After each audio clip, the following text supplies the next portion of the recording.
You're listening to The Happiness Program with your host, Darren Lamb, aka The Worst Buddhist, where we look at all the fun ways to bring more happiness into your life and to help you achieve all the goals you set for yourself.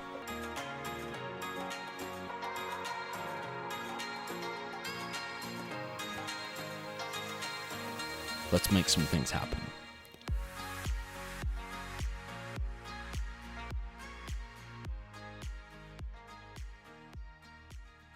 Thank you so much for being here with me today.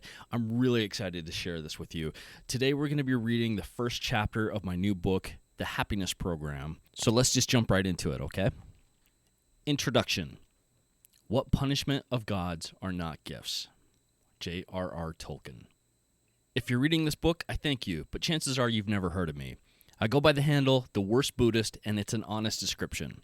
I'm a former Buddhist monk and meditation teacher who writes books about how to take our spiritual practice into our daily lives and how to see the divine in the mundane.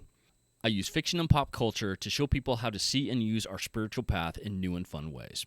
My Sea of Sin series follows the adventures of a Catholic priest and a Buddhist monk as they try to bring inner peace and loving kindness to a world that is often cold and harsh. Please buy a gazillion copies. Plug. A couple of years ago, I was battling depression. I was sad. Or maybe it's better to say that something broke me. When I was a young man, I joined the Marines. I also met a woman and fell in love, or at least what I understood love to be at the time. We got married, but immediately after, the Gulf War broke out and I went to war. When I came back, I was a mess.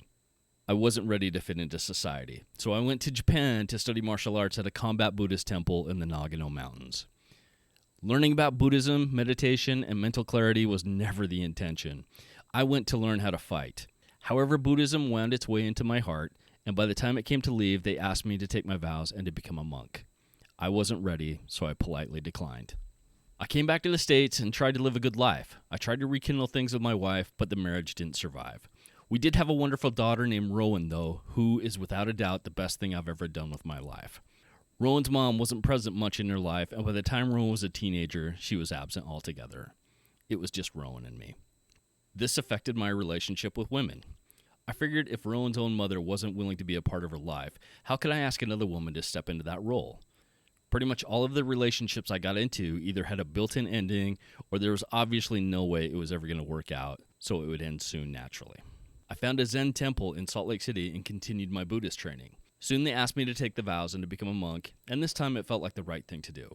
In 2003, I became a monk and did my best to serve my community. 27 years after Rowan was born, I met another woman and fell in love. She understood the trauma Rowan's mom leaving had done to her and promised she would do everything she could to love Rowan like her own child. She promised me she would never do anything to hurt Rowan, and I believed her. She felt threatened by my monk work, though, and didn't see how we could be together while I had that commitment. This should have been a huge red flag that I noticed. I quit being a monk, and we decided to get married.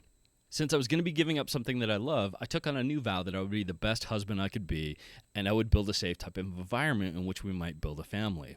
Rowan had a boyfriend who was living with us at the time, and things were good for about a year. Then one morning, I found out that my wife and Rowan's boyfriend had been having an affair. It gutted me. Sure, I had had women cheat on me in the past, but nothing like this. With my daughter's boyfriend, in the house we all shared, how could she do that to me? How could she do that to somebody she promised to be a mother figure to? We spent the next year hopelessly trying to fix the mess, but some things just can't be put back together again. We divorced, and I fell apart. One piece of advice, when you know the relationship is over, leave. Don't waste time hoping things might change or get better. If you know, go. Delete the contact, delete the pictures, delete the chat, let it go. Remember your boundaries, move on. I spiraled. I spent the next year hating everything. I was angry all the time. I hated women and wanted nothing more for them than to use them for violent sex. I wasn't happy, and in fact, the concept of happiness seemed about as real to me as Bigfoot unicorns. Now, in superhero stories and in action movies, there's usually some pivotal moment that alters the course of the person's life and changes them instantly. They are bitten by a radioactive spider, or given a power ring, or they lose a loved one that they now must avenge. I wish I could say something cool like that happened to me, but it didn't. Besides, if I were ever to get superpowers, it would probably be something lame like potato bug powers or the ability to cure an ice cream headache.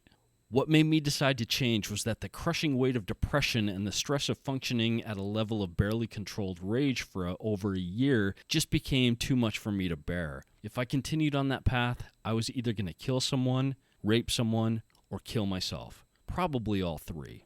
I went from being a funny, compassionate Buddhist monk who wore silly-colored Chuck Taylor shoes to a potential murderer or spree killer in the span of 2 years. If you're familiar with the I Ching, my coin had been flipped and I had become my opposite. Something had to change. This book represents the steps I took to turn my life around and to find happiness again. I am not special. If I can do it, you can too.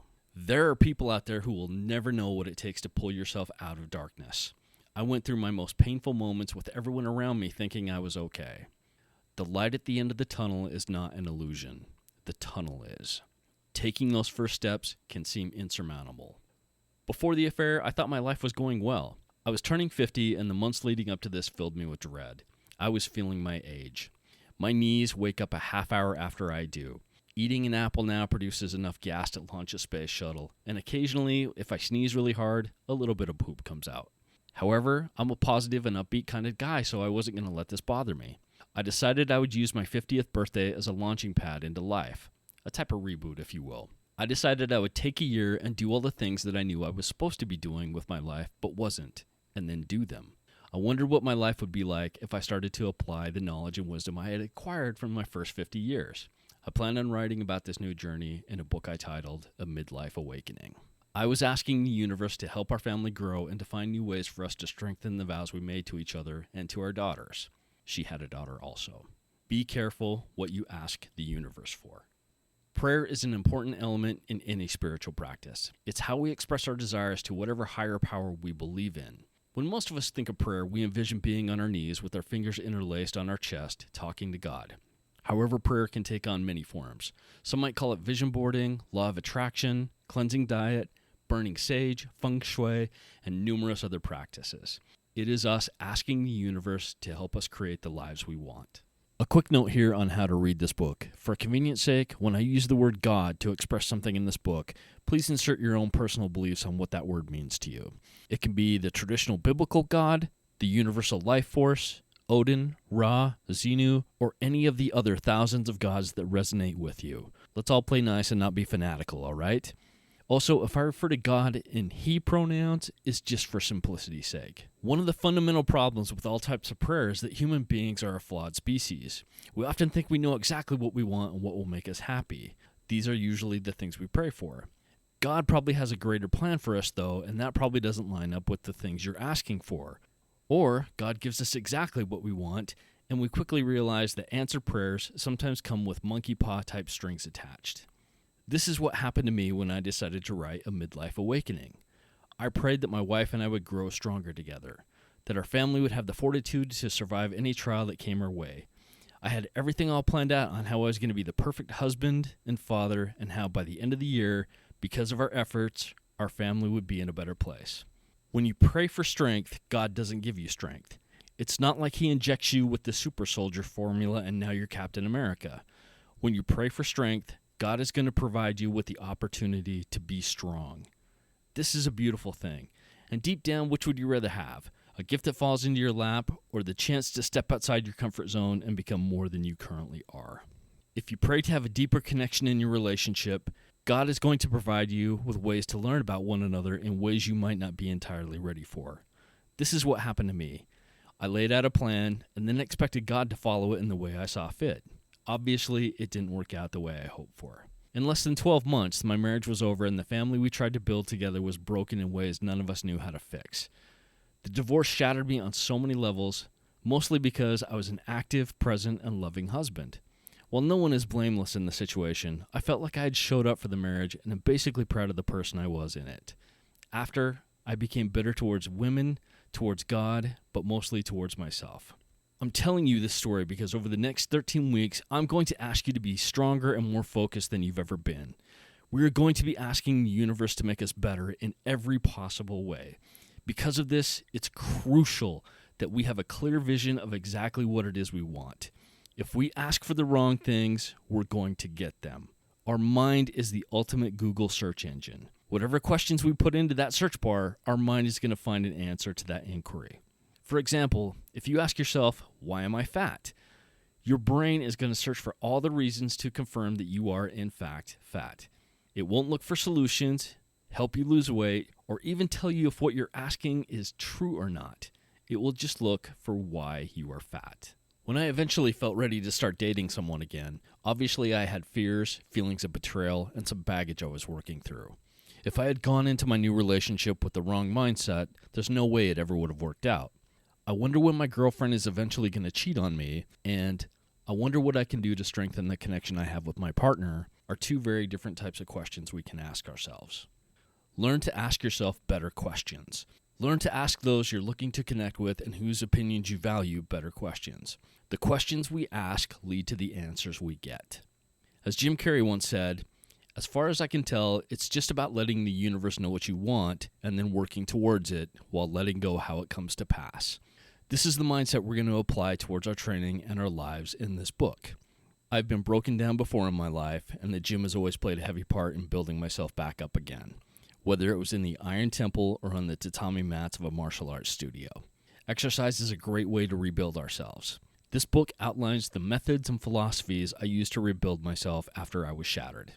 While I didn't end up winning a Super Bowl ring or a gold medal, I was able to lose some fat, put on some decent muscle, and more importantly, get out of bed each day to face the day. I am in a significantly better place mentally, physically, emotionally, and spiritually because of the steps I took which are outlined in this book. If I can do it, you can do it. These are the demons waiting for me every time I sit on the meditation cushion. I struggle with anger issues, and I often punish myself by overtraining and isolation. This book represents how I got through all of that and lived the happy life I've been so blessed with. If you apply what you read in this book, you will come out the other side of these 13 weeks a different person than when you went in. Isn't that the point of a training program? To change you, to help you become better than you currently are. I'm also going to suggest that your training program should bring you a sense of happiness to your life and give you a sense of purpose. The program.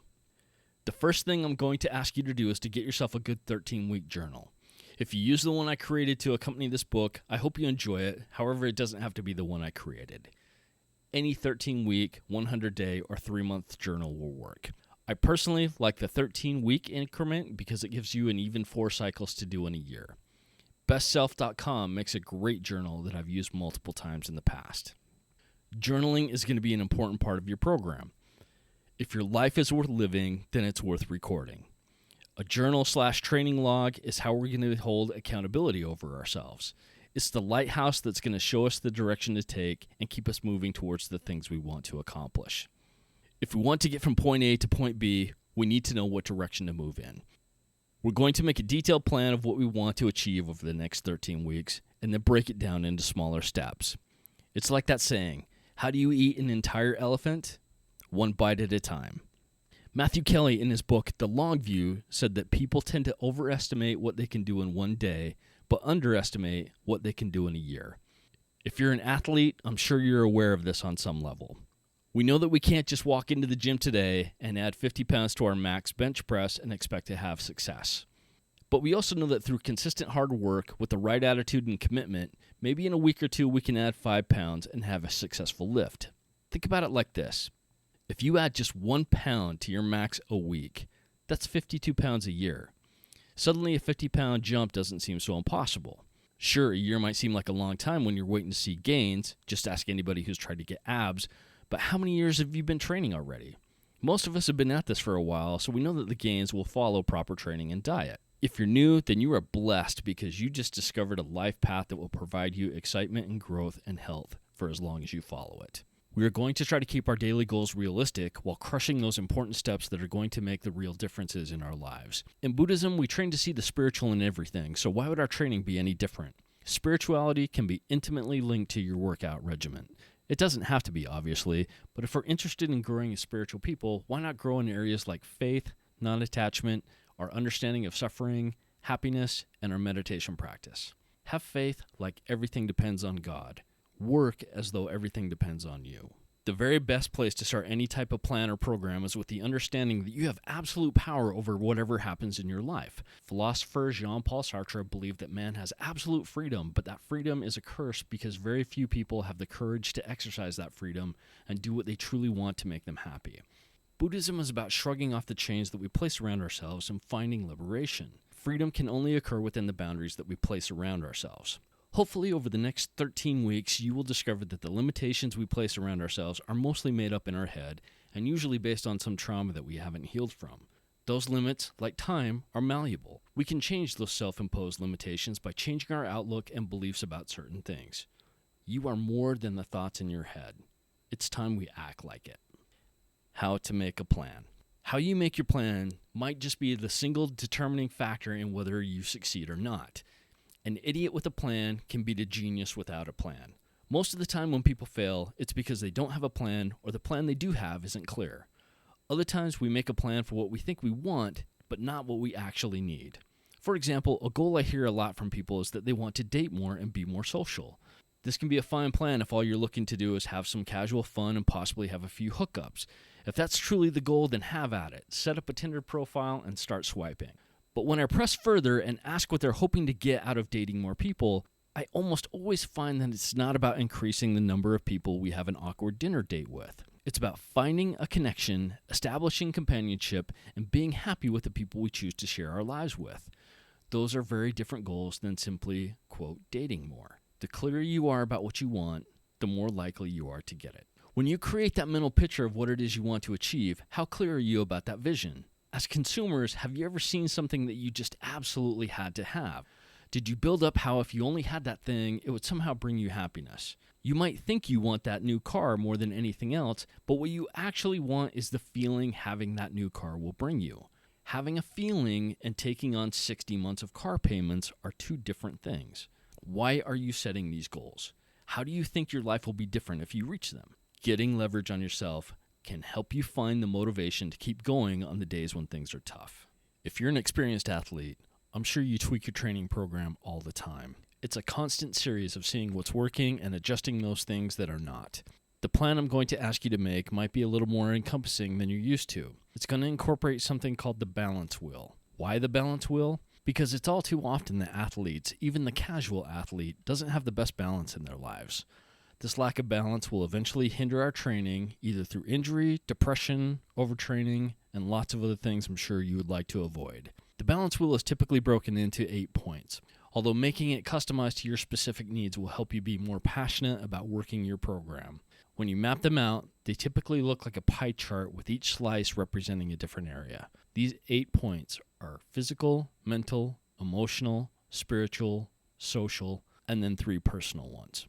Many people add financial, career, romance, fun, recreation, and whatever else they feel is important to nurture in their lives. I personally incorporate volunteering, although some might lump that in with spirituality. I like how the balance wheel also looks like the Dharma wheel, which represents the Buddha's eightfold path, which is the way to enlightenment. Here in the book, there are a picture of the balance wheel and the Dharma wheel side by side for comparison. The balance wheel can incorporate any trait or behavior you would like to have more of in your life. If there's something that's causing you stress in your life, like if you're in a bad marriage or battling PTSD, then marriage and mental health should be 2 slices of your balance wheel. If it seems a little daunting, just stick with the main 5. If you're good in those areas of your life, chances are you will be a happy and well-rounded person. Since fitness and training are our primary focus in this book, they're naturally going to be a part of our balance wheel. What types of things would you like to achieve in regards to your physical health and your training over the next 13 weeks? Be specific. Vague goals produce vague results. Making changes in our lives usually requires us to step outside of our comfort zone. Find the leverage you need to place upon yourself to get out of that safe space and move towards where the magic happens. Be like that tick that has to back itself into the heat when the matchstick touches it. Lean into the discomfort. Since you're familiar with all the pains and aches that come with training, I'm sure this isn't a difficult thing for you to understand and that you possess this ability already. All I'm asking is that you lean into it a little bit further. Get to the point in your life where stepping outside of your comfort zone is your normal default setting. If the goal you're setting makes you nervous or even frightens you a little, that's good. In Pema Chodron's book, The Places That Scare You, she suggests that we do something that frightens us every day. even if it's just a little thing. By doing this, we learn that fear doesn't have to control our actions nor our outcomes. It shows us that we have the power to overcome it. Once upon a time, I was terrified to start up a conversation with a woman, especially if I found them to be attractive. I didn't like this about myself, mostly because I was allowing beautiful women to have power over me. I decided to change this, so I began talking to as many women as I could, even if it was just to ask for the time.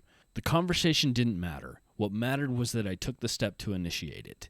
Now I have no trouble talking to women, and the beautiful ones don't have the sway over me they once had. As an unexpected side effect, I learned a lot about women, and my relationship with them improved. The only way we know a limitation is truly a limitation is to press up against it. If you've been training for a while now, think back to where you were when you first started. What weight did you move on your first bench press or deadlift? I'm guessing it wasn't anything impressive, but look at where you are now. If you told your day one self what you're currently lifting, do you think they would have believed you? Small steps can take us on big journeys. In the Superman movie Man of Steel, before Kal-El learns to fly, Jor-El, who is the voice of hope, gives him a pep talk. The symbol of the House of El means hope. Embodied within that hope is the fundamental belief that the potential of every person can be a force for good. That's what you can bring them. You've grown stronger here than I ever could have imagined. The only way to know how strong is to keep testing your limits. Clark tries to fly, but after a bad crash, needs to pick himself up again. You will give the people of Earth an ideal to strive towards. They will race behind you, they will stumble, they will fall, but in time, they will join you in the sun, Kal-El. In time, you will help them accomplish wonders. This is the kind of attitude I'm going to ask you to take when making your 13-week plan. Your training can be more than your training. Perhaps by the goals you reach, you can inspire someone around you to make a positive change in their lives as well. Perhaps you will give a person hope or make them believe in the possibility of change. I promise you, when you set a goal and start working towards it, the people around you will notice.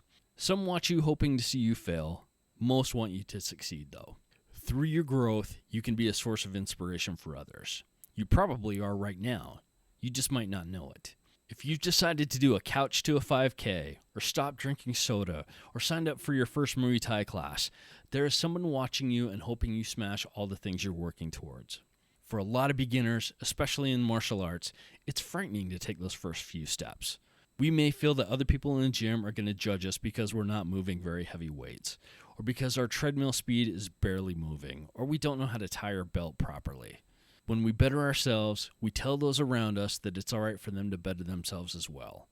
If you're an experienced athlete, this might be hard to wrap your head around, but there are a lot of people out there who feel so helpless about their situation that they can't even think about taking those first few steps to being physically fit.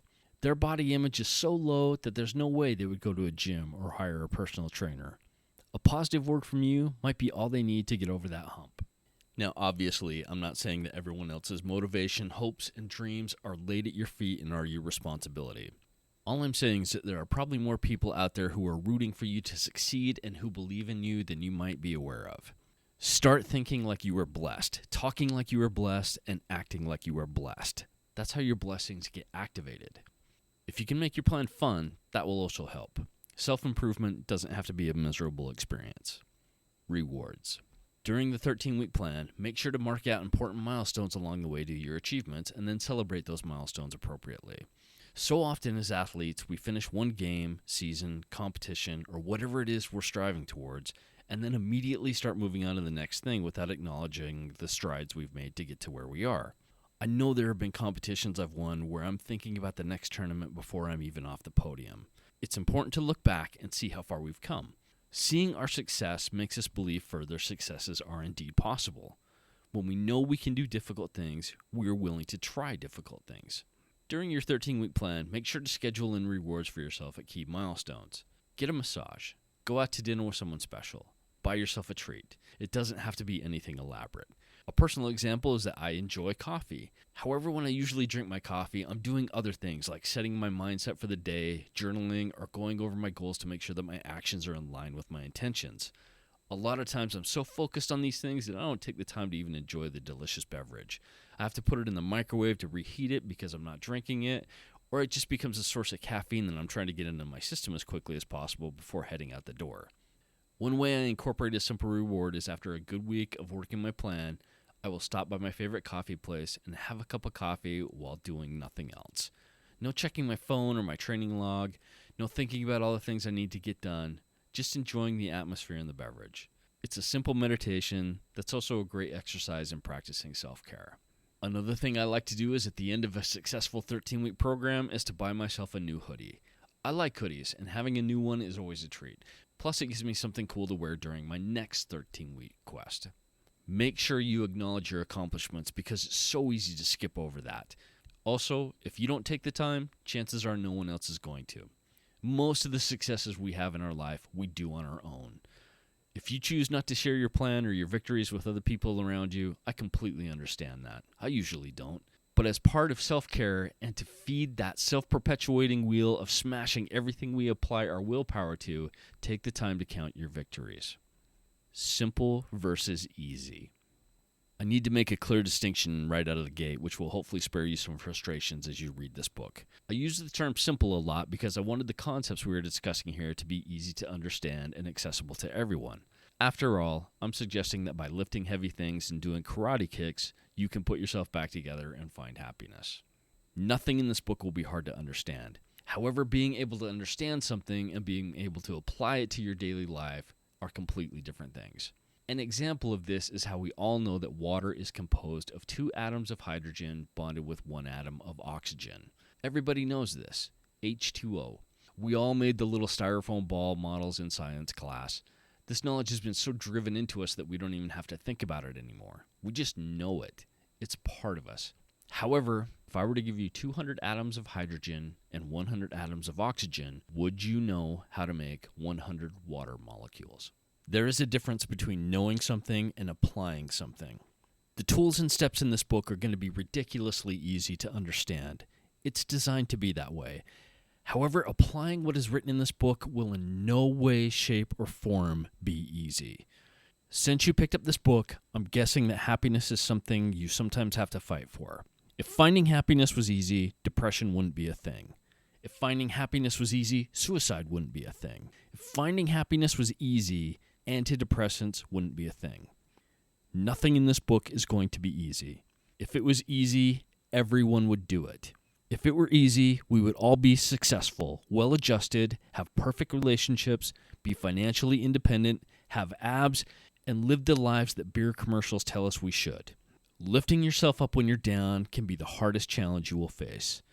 I wish I could say that when I decided to change, everything suddenly became rainbows and butterflies, but it didn't. There was a person who I loved who had wounded me in a way I had never been hurt before. There were days when I just couldn't get out of bed. There were times when I clutched my Glock thinking about either killing her, her lover, or myself. Mostly myself. I couldn't eat. I went through the motions at work not really caring that I was there. I didn't want to see friends, and I couldn't see any meaning in my existence.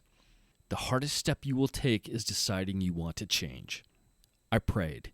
Not because I believed God would help me, or that God even existed for that matter. I prayed because that's all I had. I prayed to God to take the pain out of my heart. I broke down every day. I cried until my throat and my eyes were raw. I couldn't look my daughter in the eye. I was one giant raw nerve of pain, and I didn't know how to change. However, strength is not found in the absence of weakness. Our pain must be expressed, or else it turns into something else. Something dark and destructive. Something that feeds on any positive vibe that comes your way that might light up your spirit, even if it's just a little. I trusted my ex. I gave myself to her and she shit all over that. I couldn't shake that and move on. I couldn't heal from it. I hated myself and I hated everything else around me. I didn't want to delete the contacts. I didn't want to delete the wedding photos or the text messages. I didn't want to block her on social media. I didn't want to cut ties with the friends who somehow saw her cheating with her stepdaughter's boyfriend as okay and took her side. But I did. Move on. Move on without them. On the other side of letting go, I found far more doors open to me than closed. I found new friends, but first I had to make the choice to move on, and that was monumentally hard. Understanding how I should move on from this horrible person was simple. Everyone could see it was the right thing to do, but there was nothing easy about it. Simple and easy are not the same thing. Moving on was a step-by-step procedure. Making changes in your life is a step-by-step procedure, but make no mistake, You are capable of taking that first step. We are pattern learning machines. When you feel stuck or broken, you are not stuck or broken. You have a pattern of thinking or a pattern of behavior that is stuck or broken. We need to disrupt that pattern. We need to do something different. You can develop bad habits and thought patterns that will keep you in a broken situation if you let it. It will keep you there because change is hard. It will keep you there because change can be painful. When I decided to change, I also became passionate about understanding what steps were necessary to get me out of that hole. I looked at others and wondered what kind of life plans they had, if any.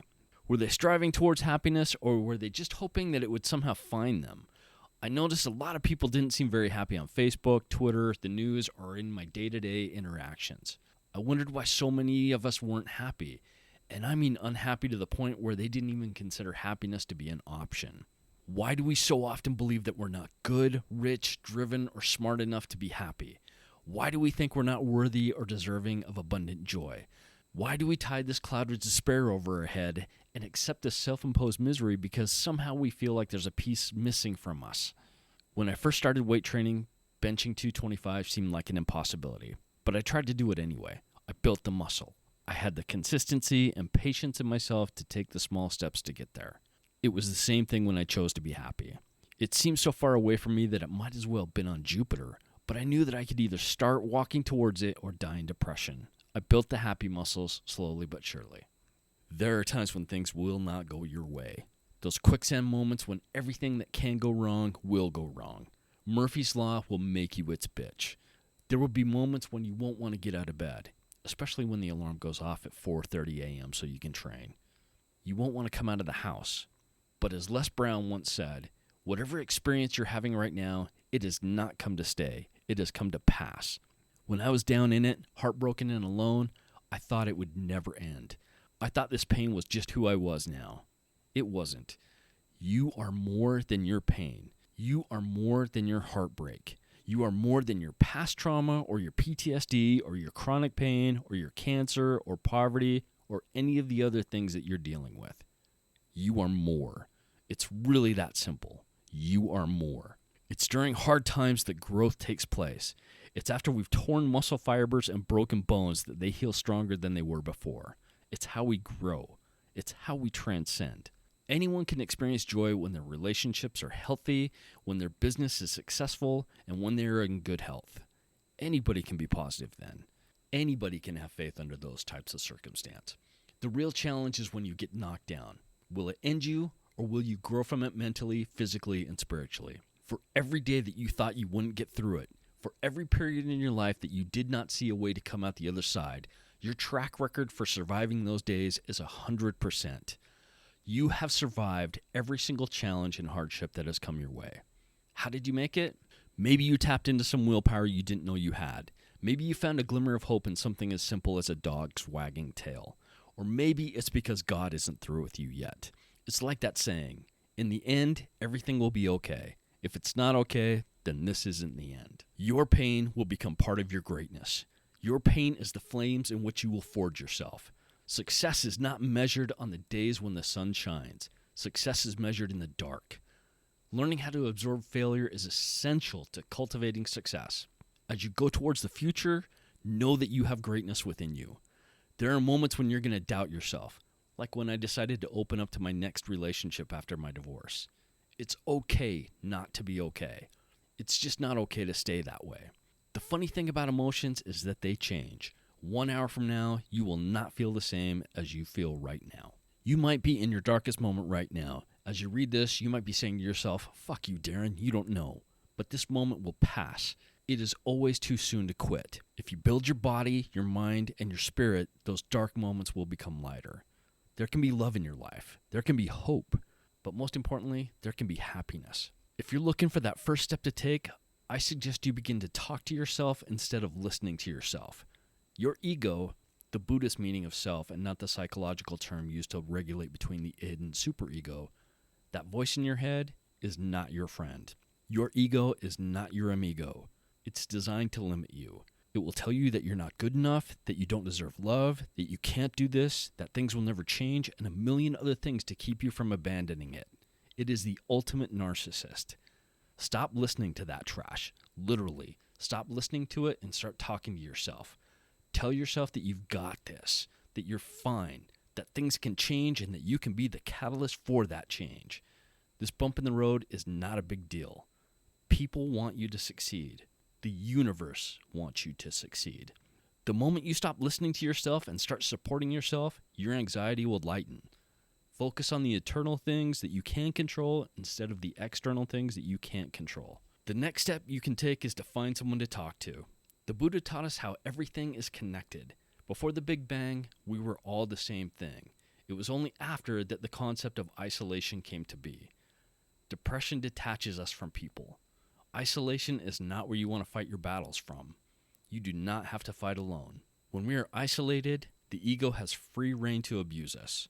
You start to feel alone or that no one understands you. You think that you're the only one to go through something like this, that you're a mess up, that you're a failure, that you would be better off not being here, that no one would miss you, that you're alone right now, so why would anybody care if you were gone? We just keep feeding ourselves this toxic thinking. There is help. 1-800-273-8255 is the suicide hotline. Please call if you're thinking of hurting yourself. Have your outside voice become the voice of reason. When my ex cheated on me with my daughter's boyfriend, I thought I was the only one in the world to ever go through something like that. Then I saw every episode of The Jerry Springer Show. Pornhub has a whole section devoted to stepmom sex. If you're going through it, someone out there has gone through it too and will understand. Talk about your pain. Be open about it. You cannot heal what you don't reveal. Greatness is a lot of small things done well day after day, workout after workout, again and again. If you can take even the smallest steps today towards a happier life, then take another tomorrow, your life will get better. Little changes can make big differences. Learning how we respond to things is easily the best thing you can do for your mental health. All too often, we think that if we want to change our life, we need to do something huge and drastic. This isn't the case. Life is made up of tiny moments that add up. Learning how to deal with the little things will smooth out the bigger problems. If you can improve just 1% every day, you will be 365% better at the end of the year, and this isn't even factoring in the compound interest which will naturally occur. Serotonin is serotonin. Dopamine is dopamine. Our brain doesn't care where it comes from. Life is short. It's too short to live depressed. It's too short to live anxious. If you're broken, use it. That's the basic outline for what we're going to be doing, so get your 13-week planner and let's start making things happen. Thank you for listening. That's the first chapter of the Happiness Program. I hope you enjoyed it. I would love to sign a copy for you. The book is available now at theworstbuddhist.com. Thank you so much.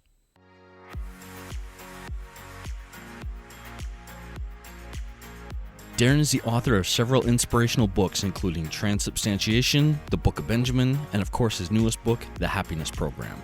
Darren is available for conventions, Dharma talks, book signings, and lots of other things. Darren also does personal Zoom calls for a very low fee where we will discuss the topic of your choice. He can be found at his website, theworstbuddhist.com, or on Instagram at Darren_Lamb_author.